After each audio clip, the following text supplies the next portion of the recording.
Bonjour tout le monde. Aujourd'hui, on va parler sur le protocole de Spanning Tree. C'est un protocole qui, qui n'est pas tellement facile à comprendre si vous n'avez pas la notion de base. Donc, ce que je vais faire, je vais essayer d'aller sur Cisco Packet Tracer. Et je vais essayer de vous montrer comment le protocole de Spanning Tree ça fonctionne. Parce que le fonctionnement c'est l'essentiel que vous devez comprendre. Mais pour la configuration de Spanning Tree, il n'y a pas grand chose à faire. Mais pour le fonctionnement et le concept, il y a beaucoup de choses à apprendre. Donc, qu'est-ce que je vais faire là? Je vais aller sur Cisco Packet Tracer. Vous voyez ici, là, j'ai mis quelques notions ici pour Spanning Tree. Mais avant tout, là, je vais essayer de construire une topologie ici. Je vais prendre 2960 switch. Prendre un autre. Prendre 3 switch. Voilà. Maintenant, la raison pour laquelle on utilise Spanning Tree, c'est pour avoir un moyen de secours au niveau du réseau. Par exemple, je vais essayer de câbler les 3 switches là pour montrer. On va prendre un crossover. Allez, c'est switch 0.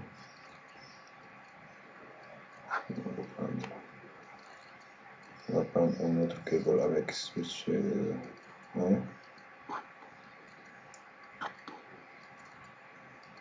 va aller sur 0,2. Voilà. Maintenant, vous voyez cette topologie, j'ai 3 switches. Tous les 3 switches là peuvent communiquer entre eux. Par exemple, ce switch là et ce switch, ils peuvent communiquer. Par exemple, switch 2 peut communiquer avec switch 1, il peut communiquer avec switch 0 en passant par le switch 1. Switch 1 peut communiquer avec switch 0, parce que lui il est au milieu. Switch 0 peut communiquer avec switch 2, mais il doit passer par là. Donc, il y a un problème ici. Par exemple, si ce lien-là est coupé, switch 0 ne peut plus communiquer avec le reste du réseau.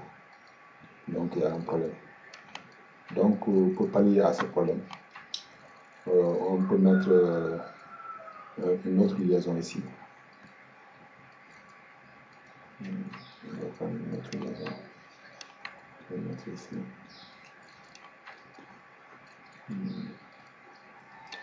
Voilà. Maintenant, on a une ligne de secours ici. Par exemple, le switch 0 peut communiquer avec switch 2 et switch 1. Switch 1, la même chose, switch 2, c'est la même chose. Et puis, si un lien se coupe ici, là, on peut avoir recours à un autre lien pour que la communication puisse prendre lieu entre les 3 switches. Mais le problème qui se trouve ici, là, si on n'a pas un moyen de bloquer la communication entre tous les liens, entre certaines liaisons, il y aura ce qu'on appelle un loop. Par exemple, il y aura une boucle ici, là. Par exemple, et puis ça va amener le paquet. Par exemple, s'il y a un paquet qui est lancé, ça peut amener le paquet à tourner au rond jusqu'à ce que la bande passante sera saturée et puis les machines qui sont sur le réseau ne pourront plus communiquer. Donc, pour essayer de résoudre ce problème, Spanning Tree a été inventé. C'est la raison pour laquelle on a Spanning Tree. Spanning Tree est là pour faire en sorte qu'il n'y a pas ce bouclage. Par exemple, il n'y a pas ce paquet-là qui va tourner au rond et puis va en quelque sorte bouffer toute la bande passante jusqu'à ce qu'on n'aura plus la possibilité d'avoir une communication au niveau du réseau. C'est la raison pour laquelle Spanning Tree a été créé. Mais maintenant, Spanning Tree, ce protocole-là, c'est un protocole qui se trouve au niveau de la couche 2 du modèle OSI. Donc, Donc, si on parle ici de spanning tree, il n'y a pas d'adresse IP en quelque sorte au niveau d'adresse de spanning tree. Et puis, ce que vous devez mettre en tête aussi, pour que spanning tree fonctionne, il y a un certain nombre de règlements qui est régi par le protocole. Et puis, ces règlements-là, c'est ça que vous devez comprendre. Une fois que vous avez compris les règlements qui sont régis par ce protocole, tout sera, le reste sera facile à comprendre.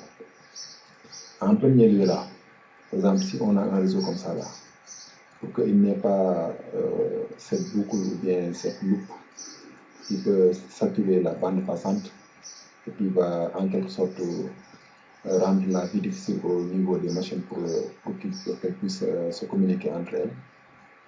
Et il faut, en premier lieu, il y a ce qu'on appelle érection du root bridge. Par exemple, il y aura un switch là qui sera root bridge. Le switch sera élu root bridge. Mais comment le root bridge, l'érection du root bridge, ça fonctionne? Pour que ces switches-là puissent élire un root bridge, il faut qu'ils trouvent un moyen de se communiquer entre eux.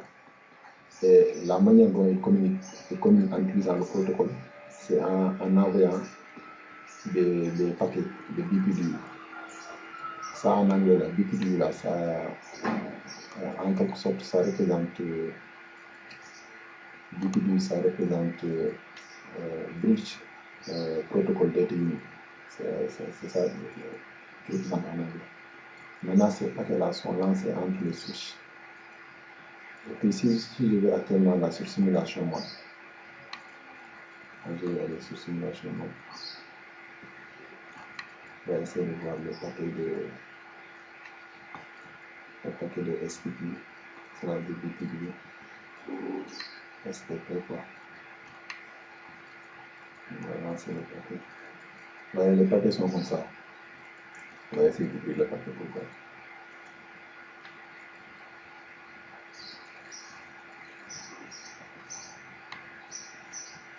Ouais, le paquet est là. Ouais. Puisque c'est la couche 2, on n'a pas d'adresse IP, on a seulement l'adresse du MAC, du switch. Et puis, si on ouvre le paquet, il y a les informations qui sont ici. Voilà. Dans le paquet, ça nous montre Bridge ID. Bridge ID, ça là, c'est composé ça c'est ce qu'on appelle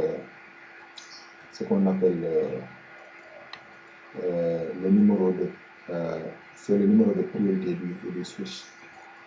Et puis ça là, c'est l'adresse MAC. Et puis l'élection se fait entre les deux.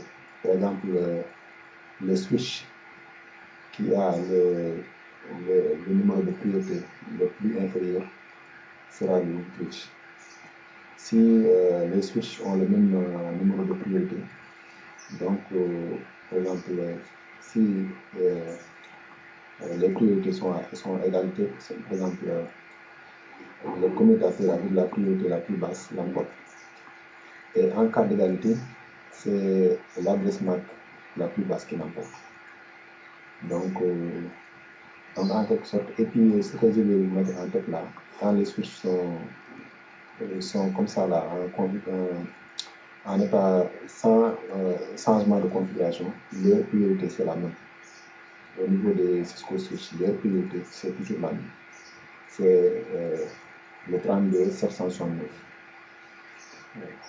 En quelque sorte, quelquefois vous voyez 768, mais la raison pour laquelle ici on a 769, parce qu'on a spanning tree, il ajoute ici le numéro du VLAN.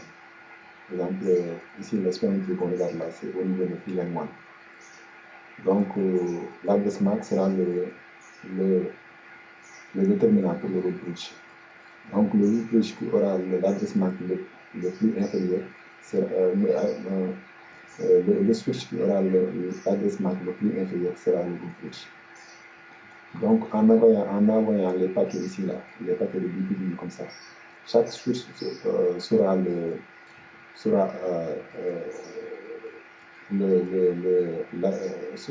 saura les informations, chaque switch aura les informations de son voisin. En procédant de cette manière, par exemple, si le gars envoie les paquets ici, là, le switch 0, lui, il va connaître quel Mac le switch utilise ou bien quelle priorité il a. Maintenant, en se basant sur les informations, chacun, par exemple, le switch là, switch 1, il va dire au switch 0, j'ai tel MAC adresse et puis j'ai telle priorité. Switch 0 va faire la même chose pour switch 1 et switch 2. Switch 2 va faire la même chose. Maintenant, en regardant les informations, ils vont essayer de lire le root bridge. Voilà. Maintenant, une fois le root bridge est élu,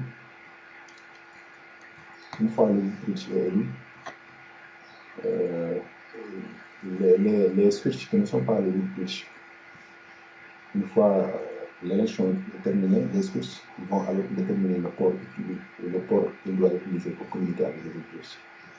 Mais il faut vous mettre en tête que le root bridge lui, ces ports ne sont pas, tous ces ports-là sont des ports désignés. Il faut mettre ça en tête. Par exemple, à l'heure actuelle, là, je ne sais pas quel switch est le root bridge en regardant le schéma ici. Là. Mais le root bridge, lui, il aura tous ces ports seront des ports désignés. Tandis que les autres switches, ils auront à choisir un root port pour se communiquer avec le root bridge. Parce que une fois le root bridge est élu, tous les messages, toutes les informations au niveau du switch vont passer par le root bridge. Donc le root bridge là, c'est un point très très essentiel au niveau du réseau. Donc une fois que le root bridge est élu, toutes les informations au niveau des autres switches vont passer par le root bridge. Donc chaque switch va essayer de déterminer son root port. Et puis la manière dont le root port est choisi, c'est le port qui possède le coût le plus bas qui sera choisi. Et ce coût du port, par exemple, ça dépend de la bande passante. Par exemple, le coût du port.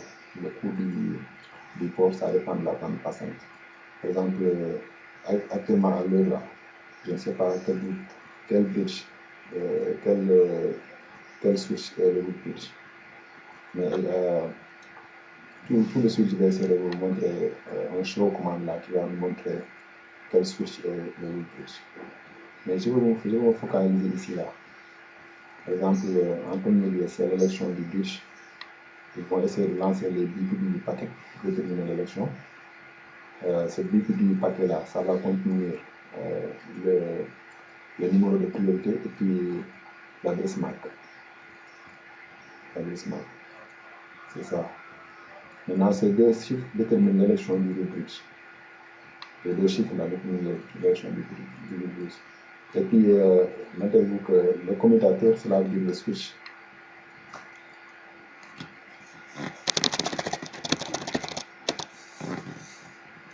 Le switch. Avec la priorité la plus basse, il l'emporte. Et en cas de qualité, c'est l'adresse MAC la plus basse qui l'emporte. Et puis, pour vous dire que, comme que les switches ont toujours la même priorité, donc l'élection se fera au niveau de l'adresse MAC.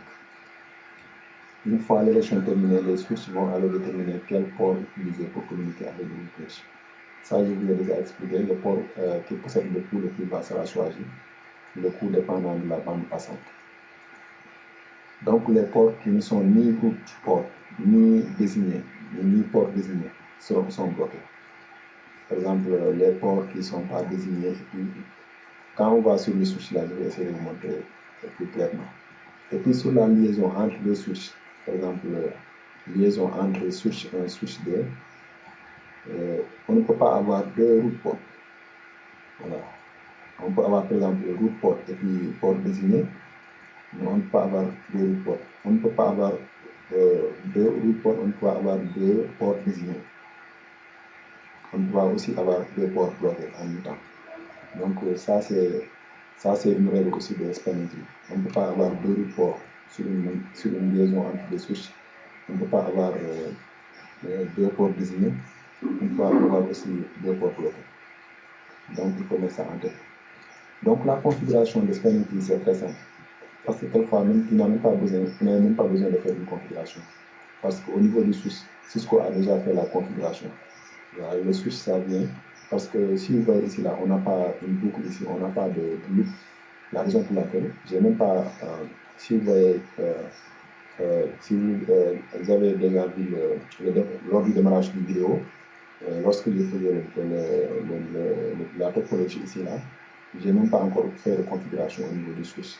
Donc, la raison pour laquelle vous voyez ce port-là, c'est bloqué, ça montre que spanning tree, ça fonctionne. Donc, par défaut, la configuration de STP est déjà au niveau du switch. Donc, ce qu'on a déjà besoin de faire, c'est seulement quand on a, par exemple, quand on doit changer le switch qui doit être le plus, on peut aller là-bas pour essayer de changer la priorité ou bien la plupart du temps, c'est la priorité qu'on a besoin de changer. Par exemple, si on veut que tel switch sera le plus, donc on va aller sur ce switch et puis on va essayer de changer la priorité pour mettre la priorité plus bas que les autres, afin que le switch puisse devenir le root bridge. Donc on va essayer d'aller sur le switch 1 là. On va essayer d'aller sur l'interface, command line interface. Et puis on va dire show spanning tree. Spanning tree. On peut mettre une question de marque pour voir. On peut faire detail, on peut faire summary, on peut faire. Mais moi, la plupart du temps, je dis show spanning tree seulement. Et puis c'est fini. Et puis vous voyez, root ID. Ça c'est le root bridge. Ça c'est le root bridge. Et puis si vous ne voyez pas qu'il dit que si this bridge is root, cela veut dire que le switch là il n'est pas root. Donc on peut conclure que le switch 1 il n'est pas root. Le switch 1 il n'est pas root. Donc qu'est-ce qu'on va faire là? On va essayer d'aller sur switch 0.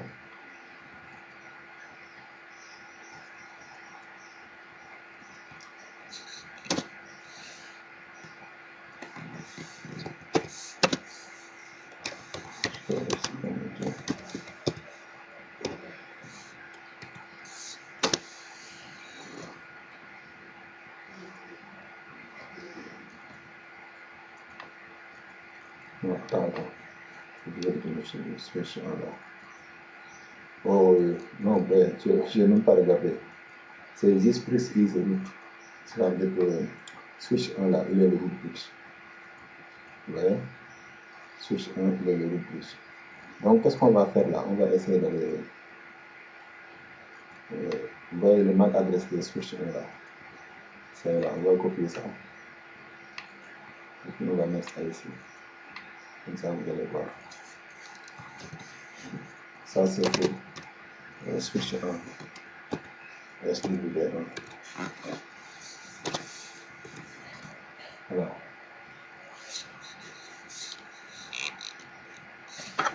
On va aller sur switch 0. Vous voyez, switch 0, lui, il n'a pas dit switch 0. Donc, lui, il n'est pas le bridge. Donc, vous voyez son MAC adresse, c'est là. Puisque la priorité, c'est la même chose. Vous voyez, la priorité, c'est le 32 769. C'est la même chose pour tous les switches. On va copier ça. On va venir ici. Et on va mettre ça là-bas.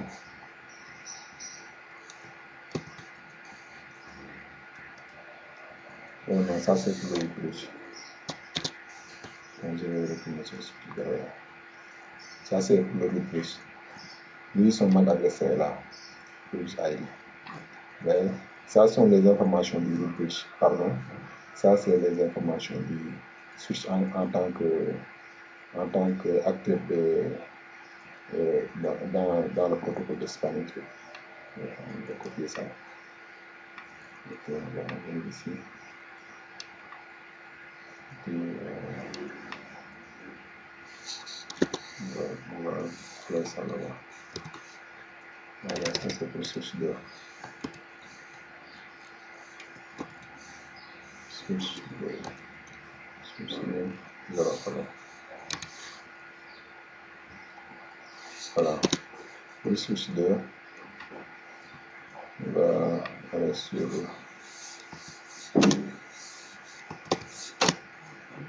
chose parameter. Voilà. Ça sont les informations du bridge en quelque sorte. Le groupe bridge, le groupe ID. Ça c'est le bridge ID, c'est l'information de switch 2, switch du moins.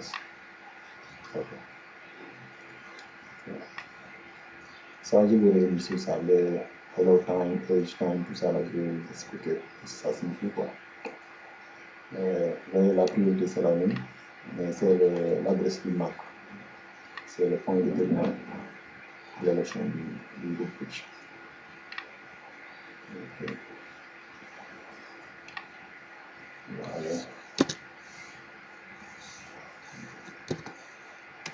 C'est switch 2. Switch 2. Voilà, maintenant en regardant les MAC adresses là, vous voyez que c'est le gars là, son MAC adresse est inférieur aux autres là. C'est la raison pour laquelle il a été simple. C'est très simple. Très très simple. C'est la raison pour laquelle il a été. Et puis après le route port là, puisque lui c'est le route, le gars là c'est le route.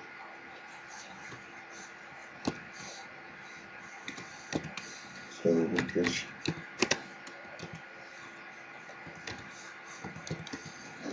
Lui c'est le route bridge. Donc tous les deux gars là, ils vont essayer de voir quel port utiliser pour venir sur le route bridge. En regardant le scénario là, on voit que le gars là, il utilise port FA01 pour venir sur le route bridge. Donc ça là, c'est le route port.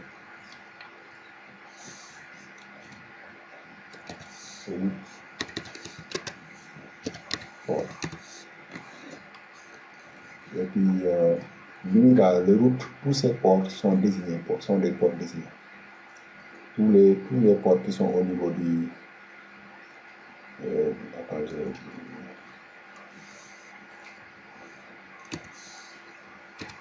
tous ces ports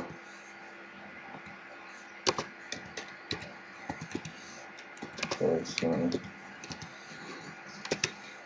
désignés. Tous ces ports sont désignés. Oui, tous ces ports sont désignés. Voilà. Le route plus quoi. Tous ces ports sont désignés. Maintenant, le gars aussi, puisqu'il utilise cette liaison-là pour venir sur le route plus, ce port-là aussi sera un route port. Je vais copier ça. Sera un route port.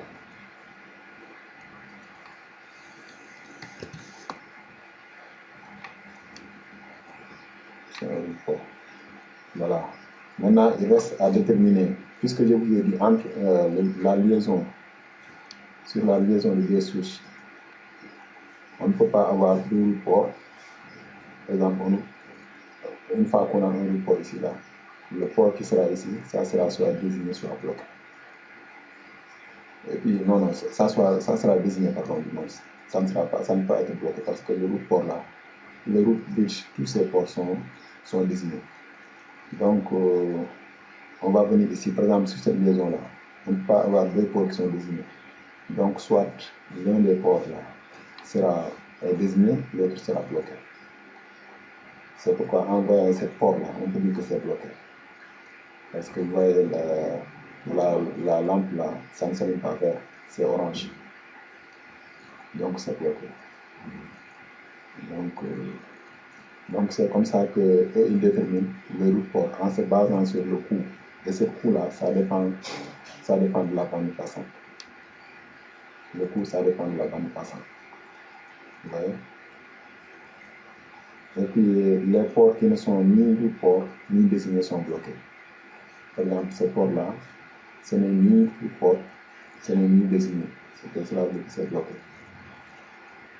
Donc, en quelque sorte, ce sont ce que je viens de citer là, les règles de spanning tree. Voilà. Et puis, on va essayer de retourner sur ce switch-là, switch 2, switch 2, et puis on va essayer de voir. Vous voyez, le port là, il te montre même les ports là, comment ils jouent le rôle. Il dit que ça c'est le port. Ici on retourne ici, c'est FA02. Et puis vous voyez, quand je pose la souris ici, vous voyez FA02. Donc c'est le port. Je n'ai même pas regardé, mais en se basant sur le concept, j'ai déjà connu que ça c'est le port. Voilà, on retourne encore sur le scénario. Et puis ça, vous voyez, FA01, ça il dit que c'est bloc port. Le port est bloqué. Et puis si on retourne ici aussi, on voit que le port là, ça c'est bloqué. Ça c'est bloqué. Ça c'est désigné, ça c'est port désigné.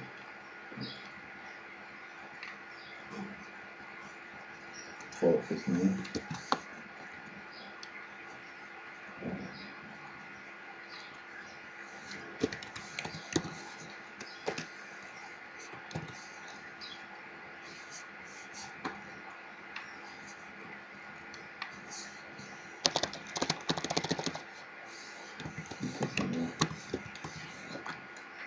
Voilà, ça c'est port désigné. Et bien là, ça c'est port bloqué. Voilà. Donc la règle c'est très simple. Sur la liaison entre deux switches, on ne peut pas avoir deux ports, on ne peut pas avoir deux ports désignés, on ne peut pas avoir deux ports bloqués en même temps. Une fois que vous avez cette règle en tête là, comprendre le spanning tree sera très facile. Et puis essayer de comprendre aussi l'élection du bridge. Là, beaucoup d'étudiants là, ils ont des problèmes avec spanning tree. Et puis ils pensent que c'est un protocole qui est très compliqué. Mais c'est pas compliqué de la manière dont les gens pensent. Le problème en est que la notion de base, quelquefois, c'est ça qui cause problème aux étudiants. Parce qu'ils ne se focalisent pas sur la notion de base. Ils essaient de regarder les scénarios les scénarios les plus compliqués. Et puis, ça rend la compréhension de spanning tree très difficile. C'est ça le problème. Donc, je vais essayer de vous montrer que en utilisant cette notion de base que je viens d'élaborer ici là, tous les genres de spanning tree que vous aurez à avoir dans le futur seront très faciles à manipuler, bien à configurer, en essayant d'avoir en tête cette notion de base de spanning tree. Mais si vous n'avez pas la notion de base, ça sera très compliqué parce que ça là, c'est le spanning tree. Cet exemple que je viens de montrer là, c'est l'exemple la plus simple pour spanning tree. Parce que spanning tree là, quand vous travaillez dans les grands réseaux, ça devient compliqué. Je ne le cache pas. Parce qu'il y a beaucoup de switches, il y a beaucoup de liaisons et tout ça là, et puis ça rend les choses compliquées. Mais si vous revenez à la notion de base, les choses seront très simples. Voilà. En regardant, par exemple, un grand réseau qui contient, par exemple, plus de 100 à 200 switches, vous aurez peur de spanning tree parce qu'il y aura des liaisons un peu partout. Parce que on a besoin des liaisons de secours pour que le réseau puisse fonctionner sans aucun problème. Par exemple, parce que les liaisons de secours sont là uniquement pour comme le nom l'indique, pour secourir le réseau. Par exemple, vous voyez, ici, là, j'ai un lien de secours ici. Par exemple, si ce lien-là était bloqué, si ce lien était bloqué, attends, je vais essayer de bloquer ce lien-là. Vous allez voir automatiquement que ce lien-là, ça reprend. Par exemple, je vais essayer de bloquer un des liens ici, là. Sur le switch 0, je vais aller sur la configuration. F01, je vais bloquer un lien illégal. Et puis, vous voyez, j'ai bloqué le lien. Automatiquement, vous allez voir que le gars là, il va essayer d'ouvrir cette liaison parce qu'ils savent que la liaison là, ça ne marche plus.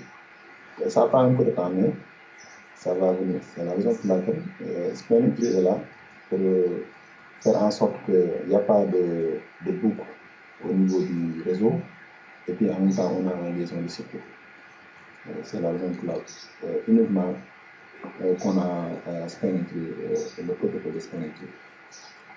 Donc, grosso modo, c'est ça que je voulais vous montrer sur cette introduction parce que la notion de disponibilité, la configuration, il n'y a pas grand chose à faire.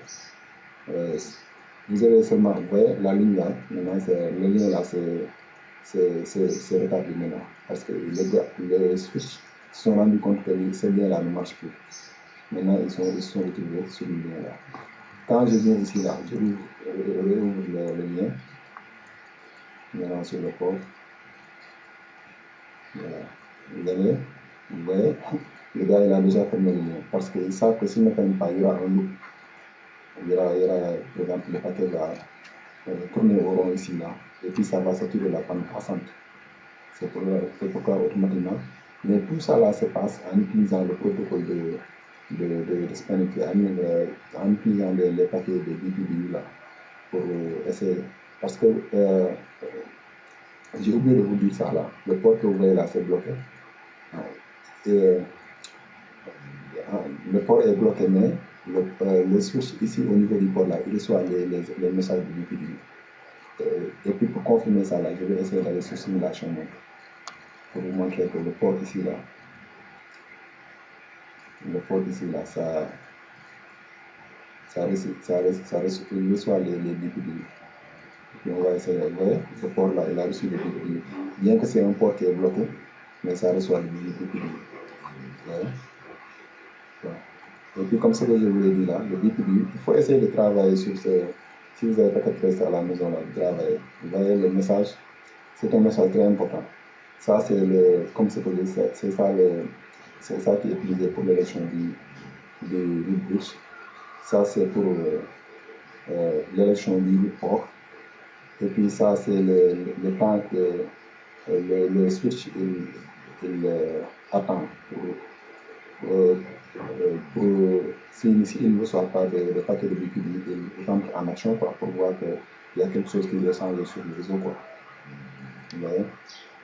Et puis les BPDU là sont envoyés tous les 2 secondes. C'est ce qu'on appelle le retard en anglais.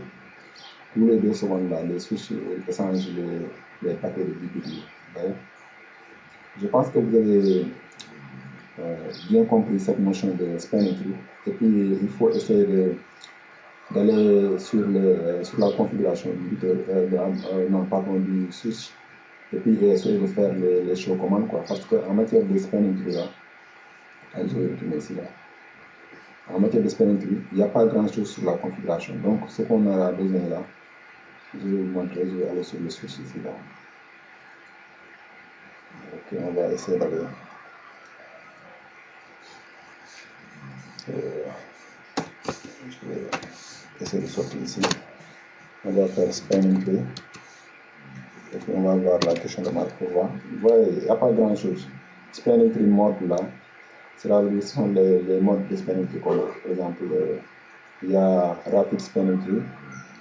Et puis il y a spanning tree, le biais spanning tree. Par exemple, ce que je suis en train d'utiliser entre les switches là, c'est ce qu'on appelle en anglais le regular spanning tree. Ok, spanning tree mode. Ouais. Mode. Ouais, vous pouvez utiliser par exemple spanning tree. C'est-à-dire le spanning tree, ça fonctionne en se basant sur les VLAN qu'on a sur les switches quoi. Et puis ça, c'est le nouveau protocole qui a été développé par les gens qui comptent le Spelling Tree. Ça, c'est le nouveau Spelling Tree, quoi. C'est ce qu'on appelle Rapid Spelling Tree. Rapid Spelling Tree. Vous voyez? Et puis, on peut faire Spelling Tree, on peut faire Spelling Tree VLAN pour changer par exemple, VLAN. Et puis, pour mettre, par exemple, ce switch-là, pour le mettre en tant que root bridge. Par exemple, si on voulait mettre ce switch 0 là comme root bridge, on va dire Spelling Tree VLAN, et puis on met le VLAN, le numéro du VLAN. Puisque ici, là, on a seulement, par défaut, on a 5 VLAN, je pense. On a 1, on va remettre 1, et puis on va mettre, je pense que c'est 1002. On met 1002, on met le véhicule, on met 1002, on met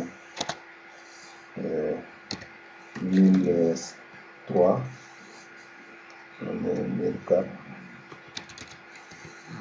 et puis on met 1005.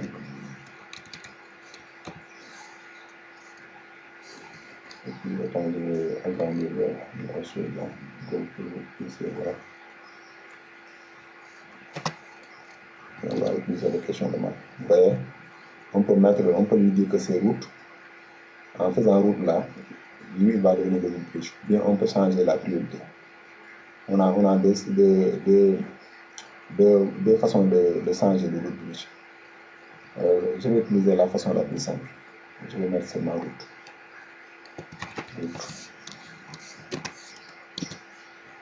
Et puis il va dire primary. Primary, c'est-à-dire c'est le route. Si vous mettez secondaire là, c'est-à-dire que lui, il va être le secours du route, quoi. Si le route tombe en panne ou bien il ne fonctionne pas, lui, il va prendre le relais. Et je vais lui mettre primary, quoi.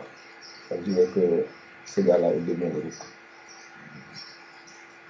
Je vais mettre primary.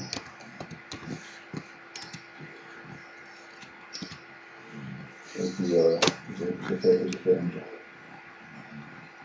Vous voyez? Automatiquement, vous voyez, les choses vont changer. Le gars là, il était le port bloqué, mais ça va devenir, il va devenir le port parce qu'il sent que le gars là, il est le root bridge. Vous voyez, il a déjà bloqué ce port là. Et puis tout ça là, ça se passe grâce aux paquets de BPD qui sont là, qui sont entre les switches. Voilà. Vous voyez, maintenant il est le root bridge. Et puis si on retourne, on fait le show commande. Show Spelling Tree. Et puis vous voyez, il dit que this is the root. Vous voyez, le MAC adresse ne compte plus parce qu'on commence par la priorité. Puisque vous voyez, cette priorité-là, ce numéro-là, c'est pas moi qui a configuré. Mais en faisant seulement la commande, le switch a diminué la priorité. En faisant que la priorité soit plus inférieure aux autres switches. Donc le switch là est devenu le root bridge. Vous voyez? Donc il n'y a pas grand chose sur la configuration de Spelling Tree. Mais ce que vous devez vous concentrer pour comprendre ce protocole, c'est la notion de base. Pour moi, c'est ça qui est essentiel. Donc, je pense que vous avez appris quelque chose sur cette vidéo et je vous donne rendez-vous à la prochaine. Merci d'avoir regardé cette vidéo. Merci.